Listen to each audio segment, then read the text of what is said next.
Hello students, नमस्कार। Path to success channel में आप सभी का बहुत बहुत स्वागत है।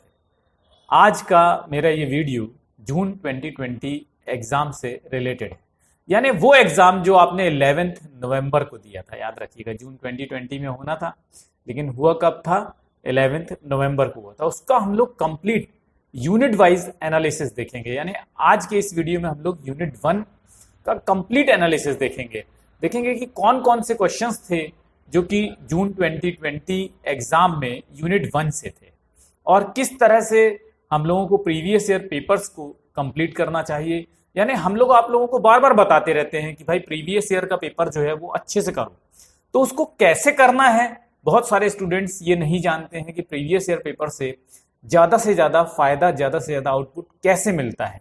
तो ये भी मैं आप लोगों को साथ ही में जैसे जैसे हम लोग सॉल्व करते जाएंगे वैसे वैसे आप लोगों को ये समझ आता जाएगा कि किस तरह से हमें प्रीवियस ईयर पेपर सॉल्व करना चाहिए। ठीक है, मगर इससे पहले, क्योंकि मुझे अपना चैनल भी प्रमोट करना होता है और मैं चाहता हूं कि आप लोग भी मेरे चैनल को सपोर्ट करें और प्रमोट करें। ठीक है, क्योंकि जो लोग मेरे ग्रुप के मेंबर्स हैं, व्हाट्सएप ग्रुप जिन्होंने ज्वाइन कर रखा है, तो वो सभी जानते हैं कि हमारे इंस्टीट्यूट से बहुत सारे सिलेक्शंस हर साल होते हैं, इस बार भी हुए। तो हमारे कोर्सेस ऑलरेडी चल रहे हैं। 11 दिसंबर से एक नया बैच स्टार्ट हुआ है।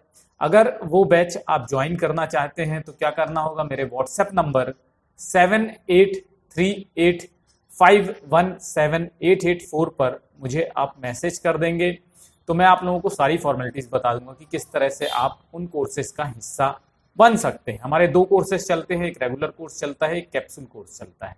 तो दोनों में से जो भी कोर्स आप ज्वाइन करना चाहते हैं, आपको 7838517884 पर मुझे व्हाट्सएप मैसेज करना होगा, तो मैं उसकी जानकारी आपको प्रोवाइड करा दूंगा। आज के इस वीडियो में जो बात मैं कर रहा था यूनिट 1, उसका एनालिसिस देखेंगे। उसमें देखेंगे कि कौन कौन से वो क्वेश्चंस थे जो यूनिट 1 से आए।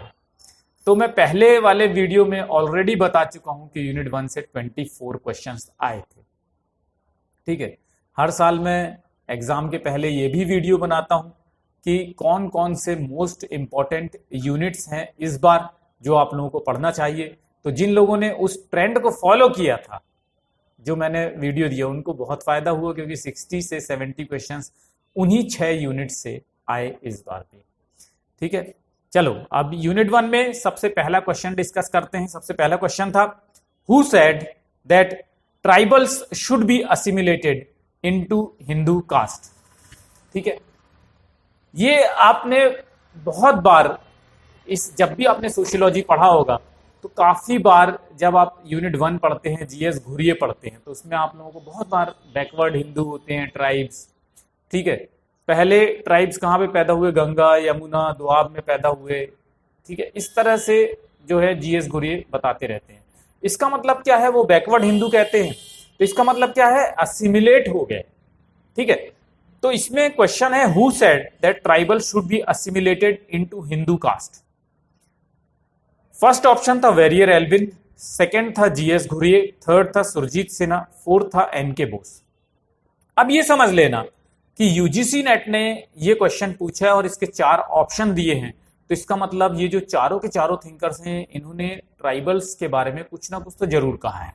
यानी आप लोगों को अब क्या करना है, इसका आंसर तो मैंने बता दिया है, 2 है, जीएस घुरिये। ठीक है, क्योंकि मैंने जीएस घुरिये एलेबोरेटली आपके साथ थोड़ा सा डिस्कस किया, तो इसका आंसर जीएस घुरिये है। लेकिन जो बाकी के 3 थिंकर हैं, जैसे कि Verrier Elwin, Surajit Sinha, NK Bose, इनके बारे में भी आप लोगों को थोड़ी थोड़ी जानकारी होनी चाहिए, जिससे कि अगर आने वाले समय में क्वेश्चन पूछे कि सुरजीत सिन्हा, एल्विन या एनके बोस पे क्वेश्चन आ जाता है, तो आप उसको सॉल्व कर पाए। यानी ये डायरेक्ट कर रहा है आपको ये पेपर आगे के फ्यूचर प्लान बनाने के लिए। ठीक है, तो अब देख लेते हैं वेरियर एल्विन क्या कहते हैं। तो वेरियर एल्विन जो थे, ये इन्हें ब्रिटिशर्स लेकर आए थे इंडिया में। क्यों लेकर आए थे? क्योंकि ब्रिटिशर्स क्या था कि कंट्रोल बनाकर रखना चाहते थे इंडियंस पे, लेकिन जो ट्राइबल्स थे हमारे यहाँ के, इनको ये कंट्रोल नहीं कर पा रहे थे। तो इन्होंने सोचा कि यार क्या करें, ब्रिटिशर्स ने सोचा कि अब इसका क्या उपाय। तो इन्होंने कहा कि क्यों ना इन ट्राइबल्स ग्रुप की रिसर्च कराई जाए, इसके लिए कि ये चाहते क्या है, कैसे इनके साथ हम पीसफुली रह सकते हैं। बहुत एजिटेशन और प्रोटेस्ट होते थे, रिवोल्ट होते थे, ट्राइबल रिवोल्ट से ही शुरुआत हुई है हमारे 1857 के रिवोल्ट्स की, ठीक है। तो इन सारी चीजों को कंट्रोल करने के लिए, कर्ब करने के लिए वेरियर एल्विन को लेकर आए, क्योंकि इन्हें समझ नहीं आ रहा था कि कैसे। तो वेरियर एल्विन ने कहा, इन्होंने बैगा जाति की स्टडी की और भी बहुत सारे ट्राइबल ग्रुप की स्टडी की। इन्होंने सजेशन दिया ब्रिटिशर्स को कि भाई इनको एक सेपरेट एंटिटी कर दो, फेंस कर दो चारों तरफ, यानी बाकी की rest of the Indian society से इसको अलग कर दो, ठीक है। तो ये असिमिलेशन कभी विरोध करते हैं, ये कहते हैं कि इनको सेपरेट आइडेंटिटी कर दो, इनके जो कल्चर है, जो इनके ट्रेडिशंस हैं, जो इनके कस्टम्स हैं, उनमें इंटरफेरेंस मत करो, जीरो इंटरफेरेंस का आप पॉलिसी रखो।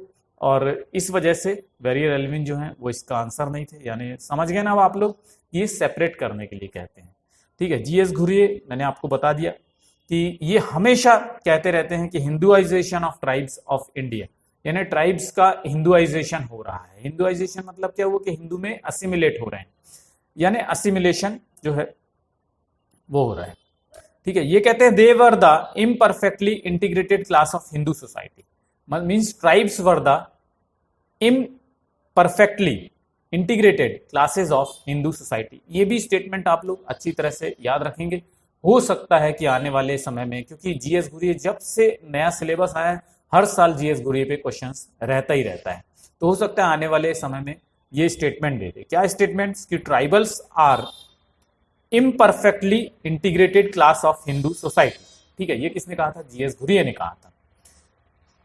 सिन्हा क्या कहते हैं? Surajit Sinha examined the tribal caste interaction and proposed several useful concepts like tribal peasant continuums. तो यानी सुरजीत सिन्हा ने जो ट्राइबल और कास्ट के इंटरेक्शन की मेनली स्टडी की है, तो इन्होंने क्या अपने कॉन्सेप्ट्स दिए हैं? ट्राइबल कास्ट कॉन्टिनम, दूसरा Bhumij Kshatriya continuum, as well as tribal Rajput continuum, ठीक है। यानी ये ट्राइबल्स को कोई अलग एंटिटी नहीं मानते हैं। ये कहते हैं कि जो ट्राइबल्स और पीजेंट्स में एक कंटिन्यूटी है, यानी ट्राइब्स जो थे पहले बहुत एंशिएंट समय में, वही आज पीजेंट्स बन गए, ठीक है। Next NK. बोस। तो एन.के. बोस क्या कहते हैं? तो एन.के. बोस की बहुत पॉपुलर बुक है। अच्छा, इन चारों थिंकर्स की भी आप लोग बुक जो है खुद से देख लेंगे एक बार, ठीक है। बुक्स इंपॉर्टेंट होती हैं। तो बोस की बहुत इंपॉर्टेंट बुक है ट्राइबल लाइफ इन इंडिया। इन्होंने इसमें कहा है कि डिस्कस किया है कि how little difference is there between tribal peasants and artisans, ठीक है। तो ये ट्राइबल पीजेंट्स और आर्टिजन्स की इन्होंने रिसर्च किया। इन्होंने पाया कि इन लोगों में बहुत कम डिफरेंस है, यानी सारे एक ही थैले के छट्टे वट्टे नजर आते हैं इनको, ठीक है। Bose works on tribes and caste led to understanding of unity of Indian culture. तो जब भी क्वेश्चन आता है कि यूनिटी ऑफ इंडियन कल्चर पे किसने इलेबोरेटली स्टडी किया है, तो एन.के. बोस, ठीक है। ये भी बहुत इंपॉर्टेंट हो जाता है। क्यों? क्योंकि हम लोगों को ऑलरेडी जब हम यूनिट 5 पढ़ते हैं तो उसमें हमें ये सारी चीजें डिस्कस करनी पड़ती हैं, ठीक है। तो एन.के. बोस ने क्या कहा है, इसको भी आप अच्छी तरह से नोट कर लीजिए और याद रखिएगा। इन्होंने यूनिटी ऑफ इंडियन कल्चर की बात की है, ठीक है। इन्होंने ट्राइबल्स, पीजेंट्स और आर्टिजन्स के बताया है कि इनमें बहुत ज्यादा सिमिलैरिटी है, इसकी स्टडी की है। He focused on how culture binds various zones of India into single entity, ठीक है। फिर से पढ़ देख लीजिए। He focused on how culture binds various zones of India into single entity, ठीक है। तो क्वेश्चन नंबर 1 का जो आंसर था वो था जीएस घुरिये, उन्होंने असिमिलेशन वाली बात की थी। क्वेश्चन नंबर 2 देख लेते हैं। Who is the author of Yuganta? तो colon the end of an epoch. तो ये बुक जो है पूछी थी कि किसने लिखी है। तो बुक्स में जब भी आप लोगों को जितने भी मैंने थिंकर्स पढ़ाए, अब देखो यहाँ पे नोटिस करने वाली बात है कि यूनिट 1 में जो थिंकर दिए हुए हैं, ठीक है, बाकी के थिंकर यूनिट 1 से 2 थिंकर्स हैं इसमें, ठीक है। यानी इसका सबसे पहला ऑप्शन है डेविड जी मेंडलबम, सेकंड है जीएस घुरिये। जीएस घुरिये है अपने यूनिट 1 में, ठीक। थर्ड है इरावती कार्वे, ठीक है, ये भी अपने को पढ़ना है यूनिट 1 में। फोर्थ है लीला दुबे। लीला दुबे और मेंडलबॉम ये अपने सिलेबस में, मतलब यूनिट 1 में मेंशन नहीं है। ये आप ट्राइबल ग्रुप्स में या इंडियन सोसाइटी की जब आप स्टडी करते हैं तो वहां पे आप लीला दुबे और मेंडलबॉम को इंक्लूड कर सकते हैं। लेकिन यहाँ पे क्वेश्चन आया था बुक से। अब स्टूडेंट्स क्या करते हैं, मेनली उन ऑप्शंस पे ज्यादा फोकस करते हैं कि अरे यार मेंडलबॉम तो मैंने पढ़ा ही नहीं, लीला दुबे तो मैंने पढ़ा ही नहीं, और माइंड जो है उसमें उलझ जाता है।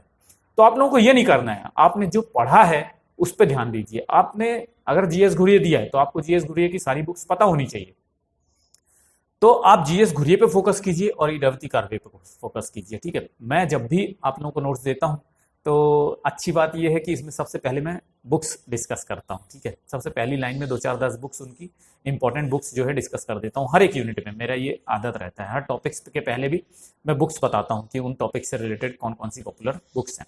तो ये आप इस तरह से देखेंगे। यानी अब आपको यहाँ पर क्या करना है, मेंडलबॉम की बुक देख लीजिएगा, जीएस घुरिये की बुक देख लीजिएगा, इरावती कार्वे की बुक देख लीजिएगा, लीला दुबे की भी बुक देख लीजिएगा, और जो 26 थिंकर्स हैं उनकी बुक्स तो आप लोगों को देखनी है। और जैसे हमारे अगस्ट कॉम्ट है, फाउंडिंग फादर हैं, सेंट साइमन है, तो इनके भी बुक्स का नाम और सोशियोलॉजी का पहले क्या नाम था, ये सारी चीजें आप देख लेंगे। यहाँ पे मैं इंफॉर्मेशन दे रहा हूँ। ठीक है, तो इसी तरह से आप लोगों को प्रीवियस ईयर पेपर भी पढ़ने होते हैं।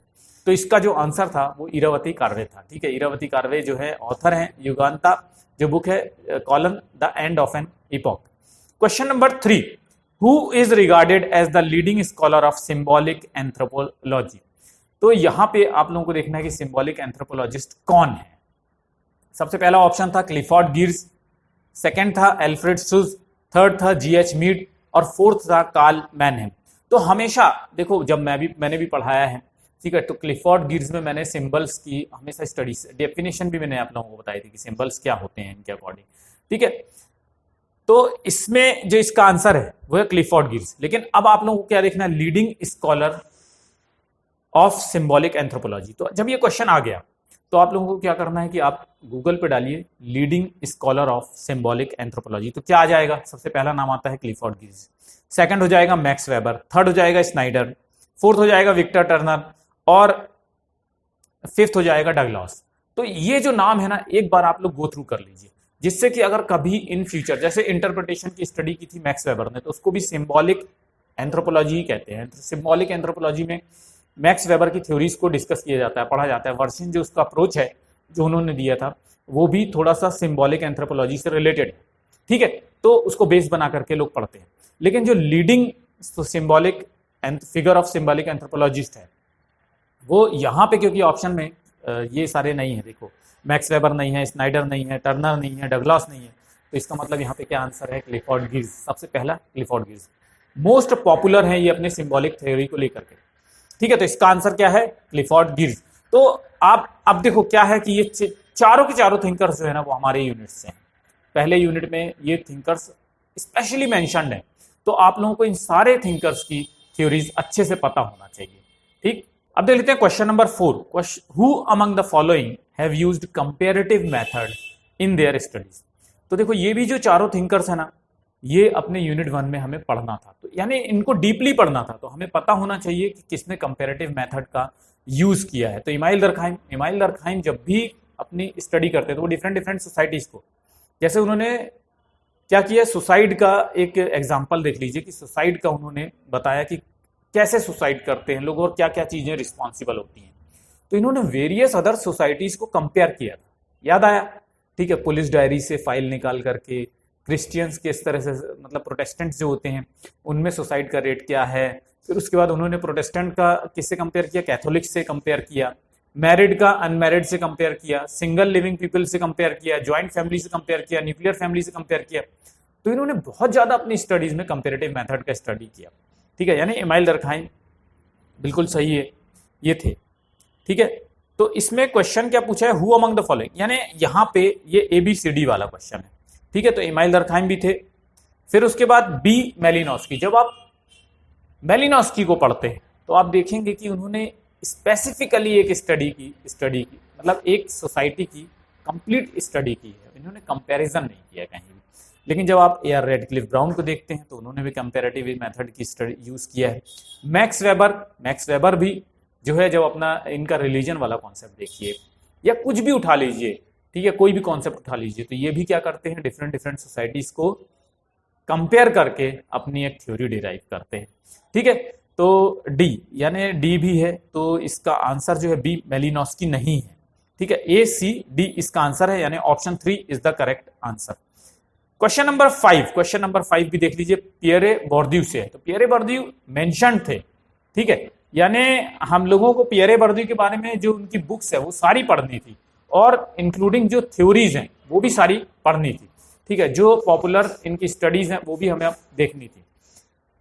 यहाँ पर इन्होंने बोला है कि कौन कौन से पियरे बर्दुई के वर्क हैं, यानी कौन कौन सी बुक्स हैं। तो ये सबसे पहला ए है, ए में दिया है the rules and network in society, B है the state nobility economy, the state nobility, C है इकोनॉमी एंड सोसाइटी, डी है डिस्टिंक्शन, ई है रॉ एंड कुक्ड।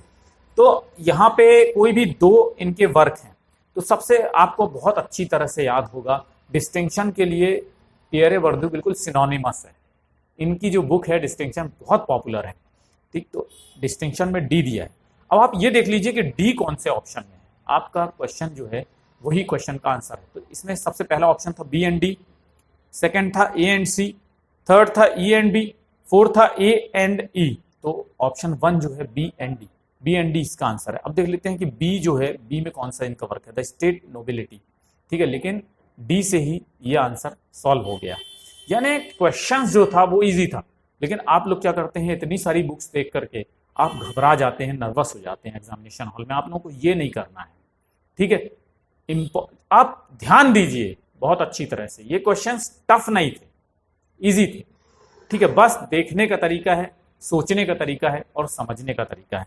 ठीक है, अब आप लोगों को क्या करना है, तो जो बाकी की जो ये वर्क दिए हुए हैं ये किन थिंकर्स के हैं, इन थिंकर्स के भी नाम आप लोग देखेंगे, तभी प्रीवियस ईयर जो पेपर है उसको मैं मानूंगा कि आप लोगों ने अच्छी तरह से कंप्लीट कर लिया।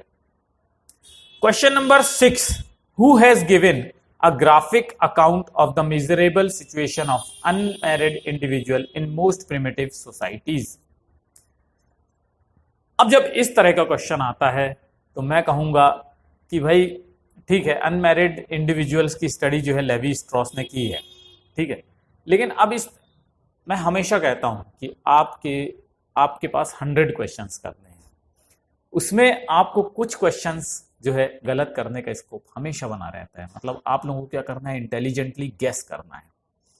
तो आप ये देखिए कि कौन से ऐसे थिंकर हैं इसमें जिन्होंने थोड़ा अलग से हट करके स्टडी किया है, लेकिन फैमिली से रिलेटेड है। ठीक है, तो आप इसका आंसर थोड़ा सही टिक करने के चांसेस बढ़ जाते हैं। तो इस तरह के क्वेश्चंस जो हैं वो आप रट के चले जाएं, वो ज़्यादा अच्छा है। और जो मैं आप लोगों को बताता हूँ कि किस तरह से गैस करना है, मैं वो वीडियो अलग से बनाता हूँ एग्जामिनेशन के टाइम पे, तो उस पर आप लोग ध्यान रखें। ठीक है, तो इसका आंसर जो था सी लेवी स्ट्रॉस था। तो अब ये भी देखिए आप कि GP Murdock, Kingsley Davis, R H. Lowie. तो एक बात मुझे पक्की यहाँ पे समझ में आ रही है कि यूनिट 1 में जो थिंकर्स दिए हुए हैं, अगर कोई स्टेटमेंट ऐसा आ जाता है जिसमें कि आपने यूनिट 1 में जो 26 थिंकर्स हैं उनके अलावा अगर कोई थिंकर है, तो वो most of the time answer नहीं होते। तो यहाँ पे भी देख लो, ये बाकी की 3 आंसर नहीं है। सी लेवी स्ट्रॉस जो है वो हमारे यूनिट 1 में इंक्लूडेड है, तो वही इसका आंसर है। ठीक है, तो इस तरह से भी थोड़ा बहुत घुमा फिरा करके कान अगर यहाँ से नहीं पकड़ा जा रहा है तो ऐसे करके भी पकड़ने की कोशिश करो। ठीक, question number 7, Talcott Parson has given the following functions of social system. तो हम लोग क्या सभी लोग जो भी पढ़ाते हैं, तो आप लोगों को एक सिंपल फॉर्मूला बताते हैं कि AGIL system of Talcott Parson हम लोग पढ़ते हैं। ठीक है, एजाइल, AGIL, तो यहां पर यही करना था। तो ए है इंटीग्रेटिव फंक्शन, बी है अडेप्टिव फंक्शन, सी है लेटेंसी फंक्शन और डी है गोल अटेनमेंट फंक्शन। तो आप लोगों को वही करना था। ए अडेप्टेशन है, जी गोल अटेनमेंट है और आई इंटीग्रेटिव फंक्शन है और एल है लेटेंसी फंक्शन। तो इसमें 4 दिया हुआ है, BDAC, यही इसका आंसर है। तो ये फॉर्मूला याद रखेंगे, AGILE। ठीक, question number 8, concept of run away world. आप लोगों को बताना है कि रन अवे वर्ल्ड जो है ये कॉन्सेप्ट किसने दिया है।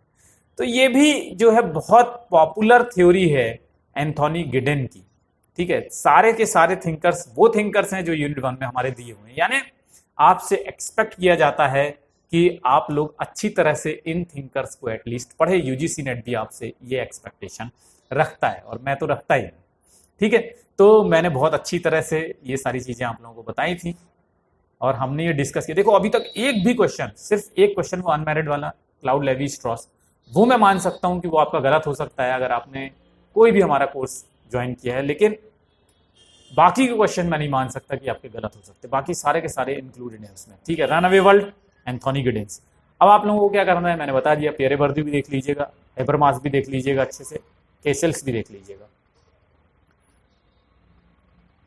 मैनुअल कैसेल्स टाइमलेस टाइम, ठीक है, मैं यहां पे बता दे रहा हूं, आगे क्वेश्चन आएगा इसका। मैच लिस्ट 1 विथ लिस्ट 2, तो हमेशा जो मैच द कॉलम बुक्स होते हैं ये हमेशा बहुत आसान होते थे, एक भी बन जाता था तो सारे सॉल्व हो जाते थे। लेकिन इस बार जो है यूजीसी नेट ने थोड़ा सा ट्विस्ट किया, इसको थोड़ा सा टफ बनाने की कोशिश की थी। ठीक है, लेकिन फिर भी क्योंकि हम लोग इस तरह से पढ़ाई करते हैं, पढ़ाते हैं आप लोगों को कि क्वेश्चंस जो है आराम से सॉल्व हो जाते हैं। तो यहाँ पे आप देखिए कि सिर्फ एक ऐसे थिंकर हैं एमएन श्रीनिवास जो कि यूनिट 1 से है, बाकी के सारे थिंकर्स जो हैं उन्होंने कहीं ना कहीं किसी ना किसी इंडियन सोसाइटी में, किसी ना किसी ग्रुप की, किसी ना किसी पीजेंट सोसाइटी की स्टडी कर रखी है। जैसे कि सबसे पहले वर्क मैं पढ़ देता हूं, ए है इंडिया चेंजिंग विलेज, बी है ए राजस्थान विलेज, सी है द रिमेंबर्ड विलेज, डी है विलेज इंडिया। तो ये सारे देखो विलेज विलेज विलेज, चारों में विलेज है, यानी विलेज नाम की, क्योंकि हमें यूनिट 4 में क्या था, रूरल एंड अर्बन सोसाइटी, तो वहां पे ये जो थिंकर्स हैं एससी दुबे, मैके मारियट, बी.आर. चौहान, तो अब ये हमें डायरेक्ट कर रहा है यूजीसी नेट, समझ गए, ये डायरेक्शन है, ये गाइड कर रहा है हमें कि इस रास्ते पे पढ़ो, आगे क्वेश्चन आएगा इस पे। तो एससी दुबे, मैके मारियट, बी.आर. चौहान, इनको आप रूरल सोसाइटी में और अच्छी तरह से देखेंगे। बाकी एमएन श्रीनिवास तो हम लोग बहुत अच्छी तरह से पढ़ते ही हैं। ठीक है, यानी रूरल सोसाइटी में जब अब हम पढ़ेंगे तो अब इन थिंकर्स को भी अच्छी तरह से इंक्लूड कर लेंगे। ठीक है, नेक्स्ट टाइम बी केयरफुल। तो एमएन श्रीनिवास की बुक ऐसा नहीं मैं समझता हूं कि कोई नहीं जानता होगा, सब लोग जानते हैं, the remembered village M N Srinivas की बुक है। ऑप्शन ए, यानी इसमें जो ऑप्शन 3 दिया हुआ है वो इसका आंसर है। ऑप्शन 3 क्या है, ए का 2 होना चाहिए, तो देख लेते हैं ए का 2 क्या दिया हुआ है भैया। ए का 2 India changing village, SC Dubey, ठीक है, ये ऑफिशियल आंसर की है। बी का 4 यानी बी.आर. चौहान ने राजस्थान विलेज, देखो चौहान, ज्यादातर राजस्थान में चौहान लोगों की संख्या पाई जाती है। ठीक है, तो राजस्थान विलेज की स्टडी बी.आर. चौहान ने की है। नहीं भी पाई जाती है तो याद रख लेना, एक तरीका होता है ताकि आप लोगों को याद हो जाए। द रिमेंबर्ड विलेज मैंने आप लोगों को पहले ही बता दी। मैंने एमएन श्रीनिवास की एक कहानी भी बताई है, शायद आप लोगों को नहीं पता होगी, मैं जब भी कोर्स में डिस्कस करता हूँ, जब एमएन श्रीनिवास पढ़ाता हूँ। क्या था, जब एमएन श्रीनिवास जी कूर्ग विलेज की स्टडी कर रहे थे, कूर्ग सोसाइटी की, तो इन्होंने 1 साल से ऊपर इन्होंने वहां का रिसर्च किया। लेकिन एक बार कूर्ग जगह पे उस रीजन में फ्लड आ गया, तो इन्होंने जो भी लिखा था वो सब किताब बह गई। लेकिन क्योंकि ये खुद ही फील्ड स्टडी के मास्टर रहे हैं और ये हमेशा फोकस करते, देख लेना, ये भी याद रखना कि कौन प्रमोट करता है, कौन कहता है कि फील्ड स्टडी बहुत जरूरी है। तो अगर एमएन श्रीनिवास है तो एमएन श्रीनिवास कहते हैं। ठीक है, एमएन श्रीनिवास भी बहुत फेवरेट बने हुए हैं यूजीसी नेट में। सबसे पहले क्या पूछा था, वोट बैंक, फिर आज देखो बुक आ गई रिमेंबर्ड विलेज। हर साल एमएन श्रीनिवास पे क्वेश्चन आता है, यानी एमएन श्रीनिवास पे आपको मास्टरी करनी है। जीएस गुरी और एमएन श्रीनिवास दोनों ही बहुत फेवरेट है यूजीसी नेट के। ठीक है, तो फिर इन्होंने क्या किया, नाम से पता लग रहा है द रिमेंबर्ड विलेज, तो इन्हें याद था जो इन्होंने फील्ड स्टडी की। फिर इन्होंने बैठ करके पूरा जो मेमोरी में था उसको उतारा और वापस से उस बुक को पब्लिश किया, तो इसलिए उसका नाम क्या है, द रिमेंबर्ड विलेज। अब ये भूलेगा नहीं आप लोगों को।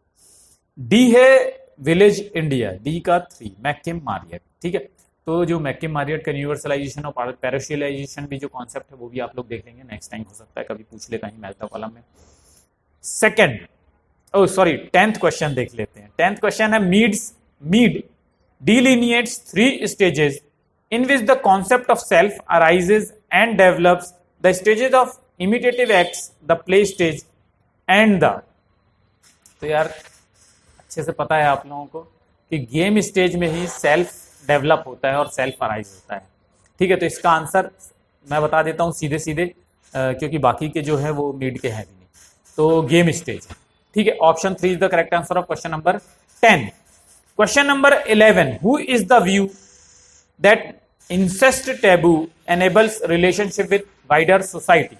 तो फर्स्ट ऑप्शन है क्लाउड लेवी स्ट्रॉस, सेकंड है हर्बर्ट स्पेंसर, थर्ड है कैथलीन गॉफ और फोर्थ है ई वेस्टरमार्क। तो देखो यूनिट 1 में 26 थिंकर्स थे, मैं बार बार बता रहा हूं, अभी भी फिर से समझा दे रहा हूं कि उन 26 थिंकर्स में से बाकी के 3 थिंकर्स नहीं थे, क्लाउड लेवी स्ट्रॉस था। तो क्लाउड लेवी स्ट्रॉस यहां पे आंसर है, और मैंने बहुत बार बताया है कि क्लाउड लेवी स्ट्रॉस जो हैं वो अलायंस थ्योरी को प्रमोट करते हैं। अलायंस थ्योरी क्या है? दो लोगों के बीच में जो रिलेशनशिप्स होती है, जो वाइफ टेकर्स होते हैं और जो वाइफ गिवर्स होते हैं, इन दोनों के बीच में जो रिलेशनशिप होता है, यानी वाइफ टेकर्स और वाइफ गिवर कौन होते हैं? इंसेस्ट टैबू ही डिसाइड करता है कि कौन वाइफ टेकर होंगे और कौन वाइफ गिवर होंगे।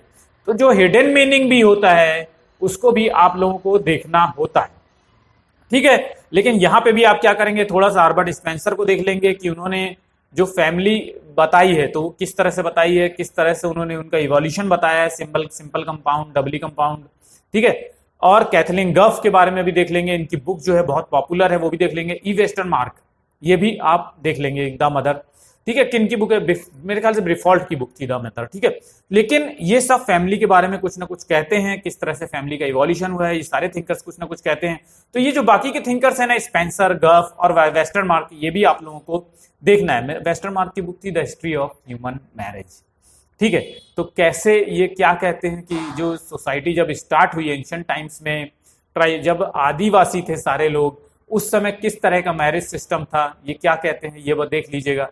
लास्ट फाइनल स्टेज में किस तरह का मैरिज सिस्टम आ गया, ये किस चीज को बोलते हैं कि ये फाइनल स्टेज थी, तो ये भी आप लोग देख लेंगे।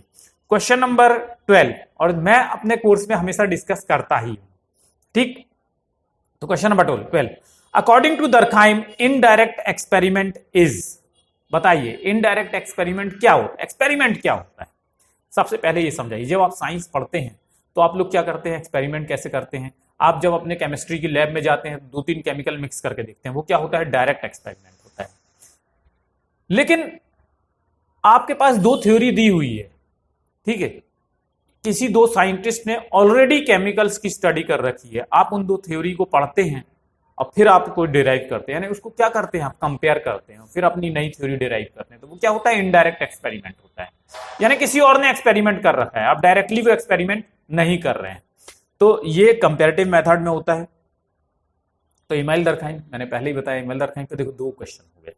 अगर आपको ये पता होता ना कि कंपैरेटिव मेथड के धुरंधर जो है वो इमाइल दरखाइम है, तो आप 2 क्वेश्चन सही कर लेते। ठीक, तो क्वेश्चन नंबर, बाकी के जो है हिस्टोरिकल मेथड भी इमाइल दरखाइम ने दिया है, लेकिन वो हिस्टोरिकल मेथड जो होता है वो इनडायरेक्ट एक्सपेरिमेंट नहीं होता है। ठीक, लेबोरेटरी मेथड वो साइंस में होता है, पार्शियल मेथड। ठीक है, तो पार्शियल मेथड में क्या होता है? दोनों चीजें इंक्लूडेड होती हैं, कंपैरेटिव मेथड का भी यूज होता है और डायरेक्ट एक्सपेरिमेंट। कुछ चीजें फील्ड पे जाकर के कलेक्ट की जाती हैं, कुछ चीजें ऐसे उठाई जाती हैं। ठीक है, अब देख लेते हैं क्वेश्चन नंबर 13। क्वेश्चन नंबर 13 है, the doctoral thesis of doctor Ambedkar is entitled as. पहला है एंशिएंट इंडियन कॉमर्स, सेकंड है state and minorities annihilation of caste, third है commercial relations of India, fourth है the problem of rupee, its origin and its solution. ठीक है, तो ये याद रखने वाली चीज थी। डॉक्टर भीमराव अंबेडकर जी जो हैं उन्होंने हमारे कॉन्स्टिट्यूशन को लिखा है। ठीक है, तो वैसे भी हमें डॉक्टर भीमराव अंबेडकर जी के बारे में बहुत सारी जानकारी होनी चाहिए, उनके डॉक्टरल थीसिस की जानकारी तो होनी चाहिए। तो इसका आंसर था option 4, the problem of Rufi, it's origin and its solution. तो इनका ये डॉक्टरल थीसिस था, याद रखेंगे। और बाकी के जो है ना दिए हुए हैं, जैसे एंशिएंट इंडियन कॉमर्स, तो ये भी देख लेना कि किस किसने किया है। ठीक है, खुद से देख लेना, नहीं तो वीडियो बहुत लंबा हो जाएगा। क्वेश्चन नंबर 14 भी क्या है? List 1, list 2। लिस्ट 1 में थिंकर्स दिए हुए हैं। अब देखो यहां पर भी देखने वाली क्या बात है कि जो लिस्ट 1 में जो थिंकर्स दिए हुए हैं, सारे के सारे थिंकर्स 26 थिंकर्स में से हैं यूनिट 1 के। देखो यार सभी कुछ मतलब, अब मैं क्या बोलूं, बस यही कहूंगा कि क्लास ज्वाइन कर लीजिए, बहुत फायदा होगा। सोशल थिंकर्स, तो ए है एम कैसल्स, बी है एम फोको, सी है क्लाउड लेवी स्ट्रॉस, डी है एंथोनी गिडेंस। बहुत डिटेल में हम लोग इसको पढ़ते हैं। फर्स्ट है बाइनरी अपोजिशन, सेकंड है नेटवर्किंग लॉजिक, थर्ड है प्लास्टिक सेक्सुअलिटी, और फोर्थ है पैन ऑप्टिकल सर्विलेंस। हमेशा सर्विलेंस सोसाइटी का कॉन्सेप्ट किसने दिया है, मैंने बहुत अच्छी तरह से, पहले मैं वो डिस्कस करता हूं जिससे कि ये क्वेश्चन सॉल्व हो सकता है, जो आपको अच्छी तरह से पता है, बहुत पॉपुलर है। सर्विलेंस जब भी नाम आता है तो आपको मिशेल फोको याद आना चाहिए। ठीक है, मैं भी डिस्कस करता हूं, तो सर्विलेंस सोसाइटी का मैंने अलग से टॉपिक ही पढ़ाया था। ठीक, एम कैसल्स, एम कैसल्स अभी भी ये आया था, एम कैसल्स। ठीक है, तब भी मैंने क्या बताया, टाइमलेस टाइम। देखो यार साइंस का जब भी बात आता है ना, तो एम मैनुअल कैसल्स ये हमेशा डिस्कस करते हैं, मैनुअल कैसल्स। तो इन्होंने नेटवर्किंग लॉजिक पे स्टडी की है। ठीक, ए हो गया नेटवर्किंग लॉजिक, बी मिशेल फोको हो गए सर्विलेंस, सी जो है वो लेवी स्ट्रॉस है, तो सी का है बाइनरी अपोजिशन, डी है प्लास्टिक सेक्सुअलिटी। ठीक है, एंथोनी गिडेंस प्लास्टिक सेक्सुअलिटी। तो अगर आप इन कॉन्सेप्ट्स में से किसी कॉन्सेप्ट्स के सामने अगर नहीं आए हैं, क्रॉस नहीं आए हैं, तो इन कॉन्सेप्ट, चारों के चारों कॉन्सेप्ट्स को आप एक बार देख जरूर लीजिएगा कि ये क्या कहते हैं, कैसे इन लोगों ने सोशियोलॉजी में इन कॉन्सेप्ट्स को इनपुट दिया है। ठीक है, तो option 2 is the correct answer, यानी ए का 2 है, यानी कैसल्स का नेटवर्किंग लॉजिक याद कर लीजिए, फोको का मैंने बता दिया सर्विलेंस, स्ट्रॉस का मैंने बता दिया बाइनरी ऑपोजिशन, और गिडेंस का प्लास्टिक सेक्सुअलिटी। ठीक है, question number 15, which of the following scholars had contributed to educational and cultural reproduction. Educational and cultural reproduction जब भी बात आती है तो कौन, मेरे सारे स्टूडेंट्स को ये पता होगा।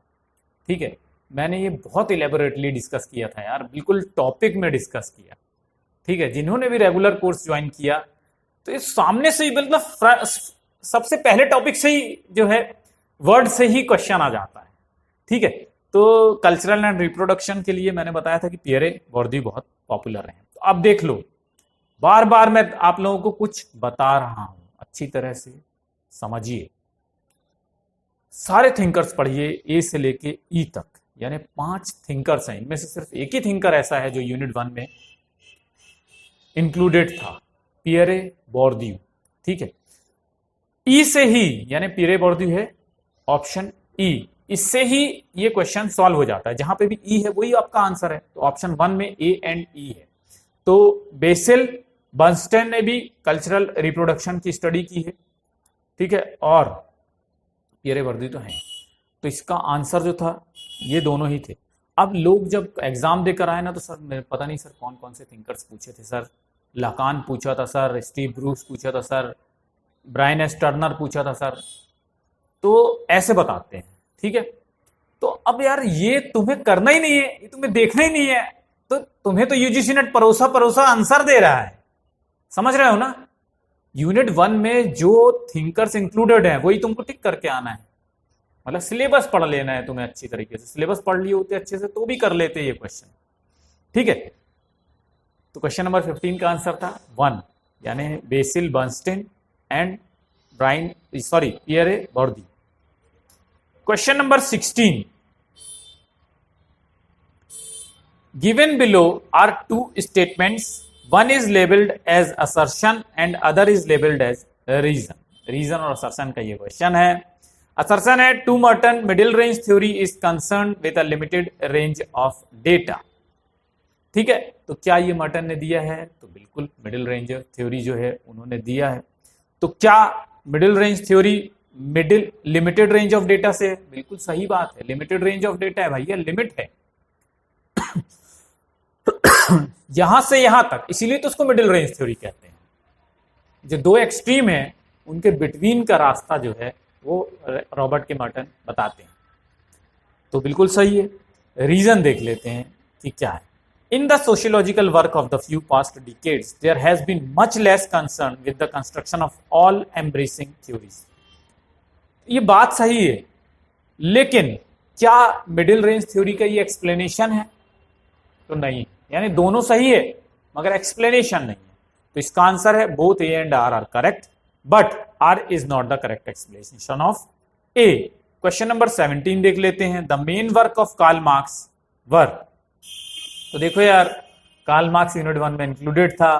कार्ल मार्क्स की आपको हर एक चीज याद होनी चाहिए अच्छी तरह से। तो पहला था dictionary of Marxist thought. Marxist thought ये डिक्शनरी उन्होंने नहीं दी है। पावर, रेडिकल व्यू उन्होंने नहीं दिया है।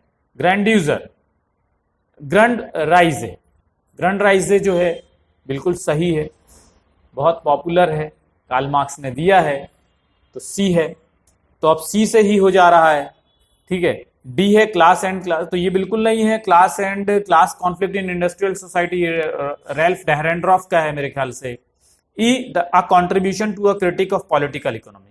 तो ग्रैंड राइजे जो है ये बहुत इंपॉर्टेंट वर्क है कार्ल मार्क्स का, ठीक है। तो ये आप याद रखेंगे, सी एंड डी। ऑप्शन 1 से हो जाता है, यानी contribution to critique political economy, ये भी इन्हीं का है, कार्ल मार्क्स का है, ठीक है। बाकी के वर्क किसके हैं तो ये आप लोग देखेंगे, क्योंकि नहीं देखेंगे तो इसका मतलब प्रीवियस ईयर पेपर जो है वो अच्छी तरह से आपने नहीं किया। तो अच्छी तरह से करने का मतलब होता है कि इन सारी चीजों को आप खुद से अच्छी तरह से एक बार देख लेंगे। देखो वीडियो ऑलरेडी बहुत लंबा हो गया और बड़ा हो जाएगा नहीं तो। Question number 18, the transformation of time. अब देखो मैंने बताया ना टाइम के बारे में, टाइमलेस टाइम मैंने पहले ही बता दिया था आपको, नेटवर्क लॉजिक, टाइमलेस टाइम। अगर कहीं पे मैनुअल कैसेल दिया है ना, आंख बंद करके इसको टिक कर देना। The transformation of time in modern society in the form of timelessness was emphasised by which scholar?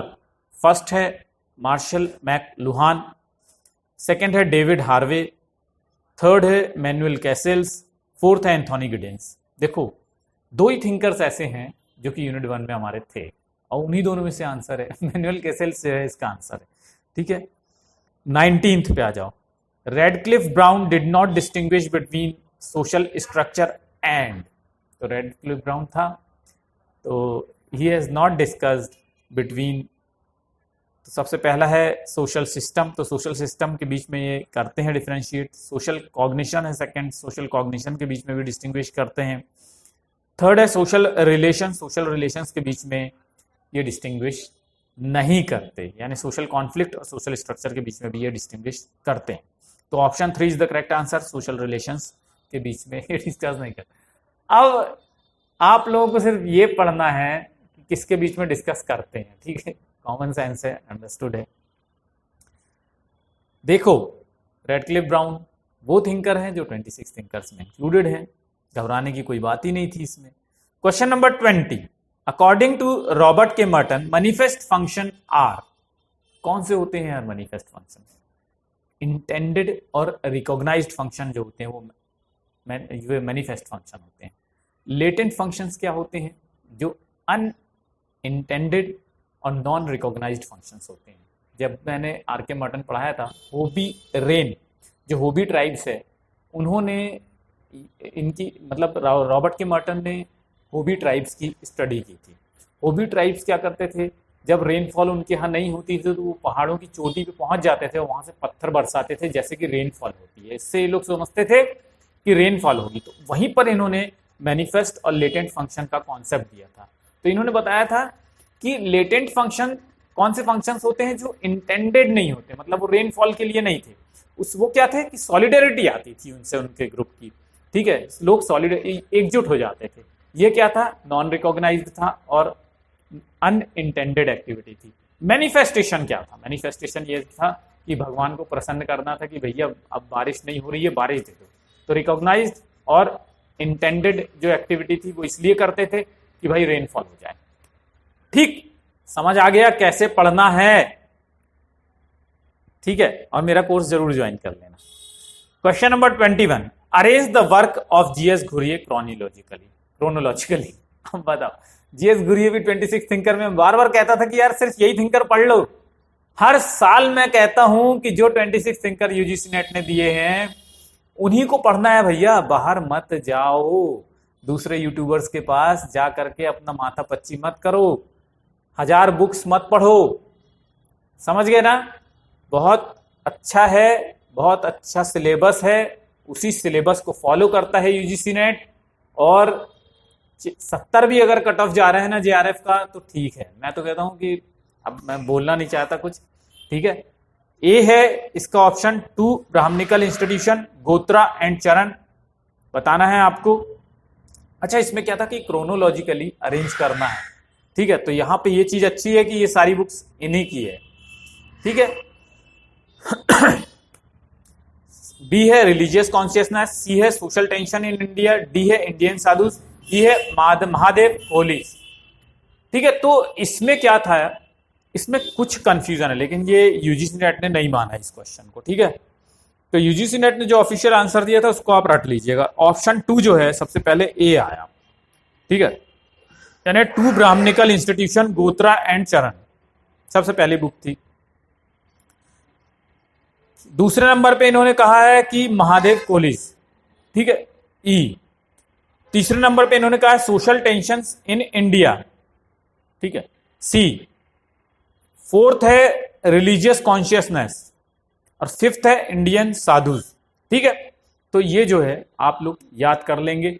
और ठीक है, तो जो 26 थिंकर्स हैं उनकी तो एटलीस्ट आप लोग क्रोनोलॉजी देख ही लेंगे, ठीक है। 26 थिंकर्स नहीं भी देख पाएंगे तो जो ऊपर के 6-7 थिंकर्स हैं उनका देख लो, और इंडियन थिंकर्स का तो पक्के से देख लेना, ठीक, जरूरी है। कुछ एक की क्रोनोलॉजी अगर याद रह गई ना तो क्वेश्चन सॉल्व हो जाता है, उसमें डरने की जरूरत नहीं है।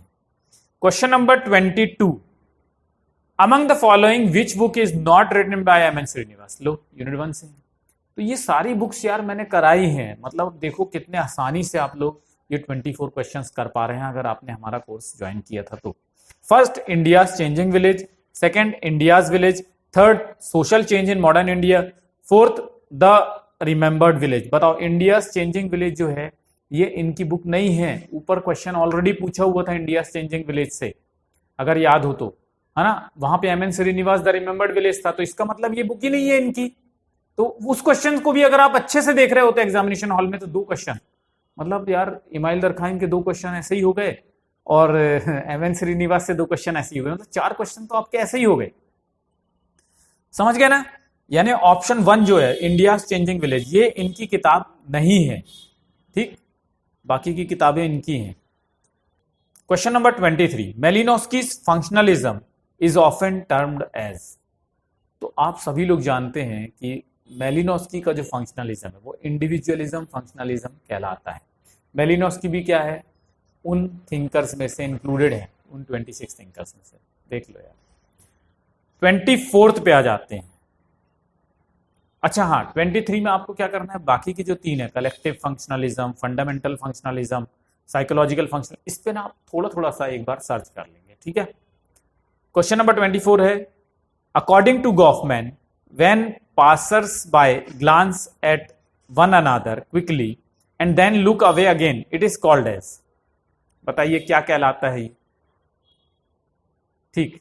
तो मैं इसका जो आंसर है वो है सिविल इन अटेंशन, ठीक है। तो ये सारी चीजें जो बाकी के ऑप्शन है, disengagement, interaction, symbolic interactionism, civil attention, तो ये सब थोड़ा थोड़ा सा आप लोग देख लेंगे, गूगल पे आप लोगों को अच्छी तरह से मिल जाएगा।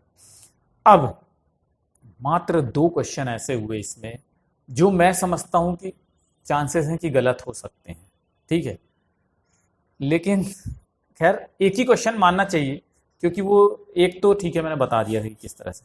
एक ये हो गया गॉफमैन का कि भाई अगर कोई पासर्स बाय, ठीक है, कई बार क्या होता है कि बहुत ज़्यादा डीप में हम लोग नहीं जा पाते हैं क्योंकि इनकी बुक है ऑलरेडी इस पे, ठीक है।